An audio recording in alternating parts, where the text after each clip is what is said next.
ஹோலி மேரி channel நேயர்களுக்கு என்னுடைய இனிய காலை வணக்கங்கள். இன்றைய நாளுக்குரிய சிந்தனைக்காக தரப்படுகின்ற நற்செய்தி பகுதி மத்தேயு நற்செய்தியின் 15ஆம் அதிகாரத்தின் 21ஆம் வசனத்திலிருந்து 28ஆம் வசனம் முடிய. அந்நாட்களில் இயேசு தீர் சீதோன் ஆகிய பகுதிகளை நோக்கி சென்றார். அவற்றின் எல்லை பகுதியில் வாழ்ந்து வந்த கெனானிய பெண் ஒருவர் இயேசுவிடம் வந்து, ஐயா, தாவீதின் மகனே, எனக்கு இரங்கும், என் மகள் பேய் பிடித்து கொடுமைக்குள்ளாகி இருக்கிறாள் என கதறினார். ஆனால் இயேசு அவரிடம் ஒரு வார்த்தை கூட மறுமொழியாக சொல்லவில்லை. சீடர்கள் இயேசுவை அணுகி, நமக்கு பின்னால் கத்திக்கொண்டே வருகிறாவே, இவவை அனுப்பிவிடும் என வேண்டினர். இயேசுவோ மறுமொழியாக, இஸ்ராயல் குலத்தாருள் காணாமற் போன ஆடுகளாயிருப்போரிடமே நான் அனுப்பப்பட்டேன் என்றார். ஆனால் அப்பெண் இயேசுவின் முன் வந்து பணிந்து, ஐயா, எனக்கு உதவியருளும் என்றார். இயேசு மறுமொழியாக, பிள்ளைகளுக்குரிய உணவை எடுத்து நாய்க்குட்டிகளுக்கு போடுவது முறையல்ல என்றார். உடனே அப்பெண், ஆமையா, ஆனாலும் தங்கள் உரிமையாளரின் மேசையிலிருந்து விழும் சிறு துண்டுகளை நாய்க்குட்டிகள் தின்னுமே என்றார். இயேசு மறுமொழியாக, அம்மா, உமது நம்பிக்கை பெரிது, நீர் விரும்பியவாறே உமக்கு நிகழட்டும் என்று அவரிடம் கூறினார். அந்நேரம் அவரது மகளின் பிணி நீங்கியது. இது நம்ம ஆண்டவர் இயேசு கிறிஸ்துவின் நற்செய்தி. அன்பார்ந்தவர்களே, எங்களுடைய கத்தோலிக்க கிறிஸ்தவ ஆன்மீக வாழ்விலே இறை வேண்டல் என்பது முக்கியமானது. நாங்கள் கடவுள் பால் கொண்டிருக்கின்ற நம்பிக்கையின் பொருட்டு எங்களுக்கு அவரால் ஏதாவது ஆக வேண்டுமென்று எங்களுக்கு தேவையானதை நாங்கள் அவ்வப்பொழுது கடவுளிடம் கேட்டுக்கொள்வதுண்டு. இதுவே இறை வேண்டல் என்று சொல்லப்படுகின்றது. இத்தகைய இறை வேண்டலின் வடிவங்களில் ஒன்று, இது எப்படியாவது என்னுடைய வாழ்வில் கடவுளால் நடந்தாக வேண்டுமென்று ஆழ்ந்த அதீத மனநிலையோடு, முழு நம்பிக்கையோடு, ஆர்வத்தோடு கேட்பதாகும். ஒரு வகையில் உரிமையோடும் கேட்பதாகும். என்னை படைத்த நீ எனக்கு படியளக்க வேண்டும். என்னை படைத்து பராமரித்து காத்து வருகின்ற நீர் எனக்கு தேவையானதையும் தந்தரள வேண்டுமென்று கடவுளிடம் அவராலே எனக்கு இதாக வேண்டுமென்று உரிமையோடு கேட்பதாகும்.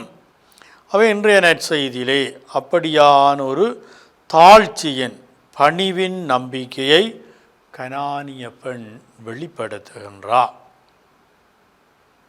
எனக்குரியதை தாரும் என்று அவர் கேட்கவில்லை. அதனிலும் மேலாக தன்னை தாழ்த்தி தனக்கு இரக்கம் காட்டுமாறு முதலாவதாக கேட்கின்றார். ஆனால் இயேசு எதுவுமே கூறவில்லை. அந்த தாய் வந்து இயேசுவிடத்திலே தன் மீது இரக்கம் கொண்டு தனக்கு இரக்கத்தை காட்டுமாறு கேட்டபொழுது இயேசு எதையும் கூறாமல் அந்த பெண்ணையே கவனிக்காத மாதிரி அந்த மக்கள் கூட்டத்தோடு செல்லுகின்ற பொழுது அங்கே இடைத்தரகர்களாக அல்லது பரிந்து பேசுபவர்களாக சீடர்கள் வருகின்றார்கள்.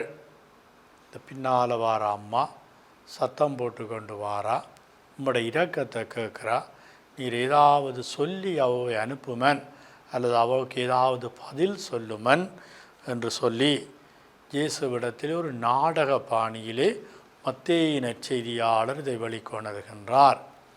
அவ்வாறு கூறிய பொழுது இயேசு சொல்லுவார், இஸ்ராயல் குலத்தாருள் காணாமல் போன ஆடுகள் மத்தியிலே அனுப்பப்பட்டிருக்கின்றேன். இரட்சணிய வரலாற்றிலே நீண்ட நெடிய பாரம்பரிய ஒரு பிரச்சனை என்னவென்று சொன்னால், இந்த தேர்ந்தெடுக்கப்பட்ட மக்கள், தலைச்சன் பிள்ளைகள், இறைவனுக்கு சொந்தமான மக்கள், ராஜகாரிய கூட்டம், இஸ்ராயல் மக்கள் தாம் தான் கடவுளுடைய முதல் குடிமக்கள் என்று சொல்வதிலே அவர்களுக்கு பெருமை. ஆனால் அதை அவர்கள் செய்வதில்லை. கடவுளை தங்களுடைய உண்மையான தந்தையாக ஏற்று கீழ்ப்படிய, அமைச்சலோடு வாழ, அவருக்குரிய முதலிடத்தை, முக்கியத்துவத்தை கொடுக்க அவர்கள் தவறிய பொழுது, அந்த தொலைந்து போன அல்லது கடவுளை விட்டு விலகி சென்ற, எட்ட நிற்கின்ற அந்த இஸ்ராயல் மக்கள் மத்தியிலே, காணாமற் போனவர்கள் மத்தியிலே தான் அனுப்பப்பட்டதாக ஜேசு சொல்லுவார். அந்த வேளையில் இந்த கனானிய பெண் ஜேசுவுக்கு முன்னால் ஓடி என்று சொல்லுவா, எனக்கு உதவி செய்தரலும் என்று கேட்பா. தனக்கு ஒரு உதவியிலோடு வந்திருக்கிறேன். இந்த நேரத்தில் இருந்த பாரம்பரியத்தை அல்லது இஸ்ராயல் மக்களுடைய பெருமையை சொல்லாமல் எனக்கு ஒரு உதவி செய்யும் என்று கேட்ட பொழுது ஜேசு சொல்லுவார், பிள்ளைகளுக்குரியதை எடுத்து குட்டிகளுக்கு போடுவது முறையா என்று கேட்பார். அந்த அம்மா சாதாரண ஒரு கிராமப்புறத்தில் அல்லது யூத சமுதாயத்தில் இருக்கக்கூடிய அந்த ஒரு அந்தஸ்து மிக்க, கௌரவம் மிக்க அந்த வாழ்க்கை முறையை அவ பேணி அதை மதித்து நிலத்தில் இருந்து சாப்பிட்றதை விட மேசையிலிருந்து உணவுண்ணுவதனுடைய கருத்திலே அந்த அம்மா வெளிப்படுத்துவா. மேசையில் இருந்து சாப்பிடுகின்ற பொழுது தங்களுடைய எசமானின் மேசைகளிலிருந்து கீழே சிந்தி சிதறி கொட்டுண்ணக்கூடிய அந்த துகள்களை நாய்கள் நக்கியாவது சாப்பிடுமே. அவை நீர் என்னை அல்லது இந்த கனானிய மக்களை நாயாக கருதியாவது எனக்கு இரக்கம் காட்டும், உதவி செய்யும் என்று சொல்லி கேட்ட பொழுது இயேசு வியந்து ஆச்சரியத்தோடு அந்த பெண்ணை மெச்சி பாராட்டி, அம்மா உன்னுடைய விசுவாசம் பெரிது, நீர் விரும்பியபடியும் அதுக்கு நடக்கட்டும் என்று சொல்லுவார். எங்களிடத்திலும் அப்படியான தாழ்ச்சி இருக்குமா? இதைத்தான் இன்றைய நாளிலே நாங்கள் சிந்திக்க வேண்டும். நாங்கள் ஒருவர்கிட்ட உதவிக்கு போகிற பொழுது இரக்கத்தை கேட்போம், சிலவோட உதவியை கேட்போம். நாங்களும் நயந்து பவ்வியமாக பெரிய பணிவோட எங்களுக்கு தேவையானதை பெற வேணும் என்றெல்லாம் அணுகி போவோம். ஆனால் நாங்கள் உதவி கேட்டு செல்லுகின்ற நபர் இப்படியான வார்த்தைகளை கூறினால், காணாமல் போன இஸ்ராயல் மக்கள் மத்தியில் தான் அனுப்பப்பட்டேன், அவை அவர்களுக்கு முதலிடம், உங்களுக்கு அடுத்தடுத்த இடங்கள் என்று சொன்னால் எங்களுடைய மனநிலைகள் என்ன? நாங்கள் இயேசுவுக்கு முன்னால் ஓடிப்போய் அவரை வழிமறிக்கிற மாதிரி நின்று கொண்டு எங்களுக்கு உதவி செய்யும் என்று கேட்கக்கூடிய மனநிலையின் தாழ்ச்சி எங்களுக்கு இருக்கின்றதா? இரண்டாவது விடையும் அவ்வாறு ஓடி சென்று உதவி செய்யும் என்று இறந்து கேட்ட பொழுது பிள்ளைகளுக்குரியதை நாய்க்குட்டிகளுக்கு கொடுக்க முடியாது என்று இயேசு சொன்ன பதில் எங்களுக்கு சொல்லப்பட்டால், நான் நாய்தானே, சரி நீர் என்ன விடும் என்று சொல்லி நாங்களும் எங்களுடைய கோபதாபங்களை அல்லது எங்களுடைய ஆக்ரோஷங்களை, பொறுமையற்ற தனங்களை, தாழ்ச்சியற்ற தனங்களை, பணிவற்ற மனநிலைகளை நாங்கள் நிறைவாக வெளிப்படுத்த விரைந்திருப்போம், வினியப்பட்டிருப்போம். அதுவல்ல.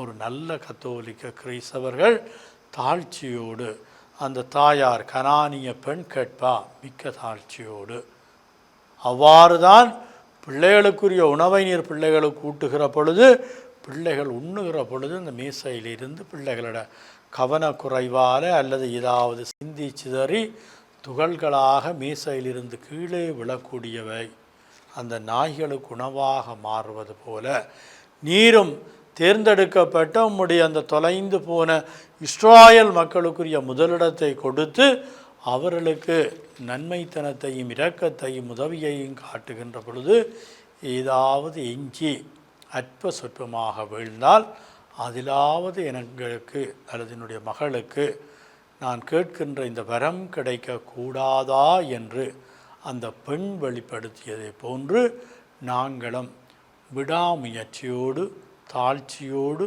பணிவோடு நாங்களும் இறந்து கேட்கின்ற அந்த மனப்பக்குவத்துக்குள் எங்கள் கிறிஸ்தவ வாழ்வை, எங்கள் இறை வேண்டலின் வாழ்வை நாங்கள் கேட்கின்ற பொழுது ஒரு கேட்போம், 2 தரம் கேட்போம், அல்லது சில பாரம்பரியத்தை பின்பற்றி 7 கிழமைகள் கேட்போம், 9 கிழமைகள் கேட்போம், கிடைக்காட்டிக்கு நாங்கள் மனம் சோர்ந்து போவதுண்டு. ஆனால் இந்த கனானிய பெண் விடாமுயற்சியோடு தாழ்ச்சியோடு பணிவோடு தொடர்ச்சியாக தட்டிக்கொண்டே கேட்டுக்கொண்டே இருக்கின்ற அந்த முன்னுதாரணம் எங்களுக்கும் ஒரு நல்ல பாடமாக படிப்பினையாக அமைய இன்றைய நாளை பயன்படுத்துவோம். இந்த நாளில் இறைவனின் அனுசரணையை எமக்குரியதாக்குவோம். அன்பார்ந்தவர்களே,